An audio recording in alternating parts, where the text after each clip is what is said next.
Hello दोस्तों, आप सभी का स्वागत है हमारी एक और नई वीडियो में। तो भाइयों, आज अपन अपने HMT 3522 का इंजन का सारा काम करवा रहे हैं। ये अभी 15-20 साल पुराना हो गया, तो इसका इंजन का काम आ गया था। थोड़ा ट्रैक्टर दबने लगा था थ्रेसर पे, तो अभी इसको अपन पूरे घर पे ही मिस्त्री बुलाए हैं और खुलवा के इसी को बंधवा रहे हैं, इसका पूरा इंजन। और जो भी इसमें अपना काम निकलेगा वो अपन सारा ही करवा रहे हैं कुछ। तो अभी तो मिस्त्री लोग इसका इंजन खोल रहे हैं। आगे का बोनट तो उतार दिया, बाकी अभी हेड खोल रहे हैं।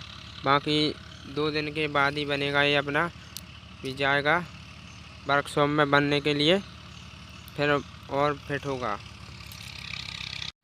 और भाइयों देखो इसका इंजन कैसे खुल रहा है अभी। बाकी सारे टायर वायर भी खोलेंगे आगे के, और बीच में से 2 हिस्से हो जाएंगे इसके अभी थोड़ी देर बाद ही।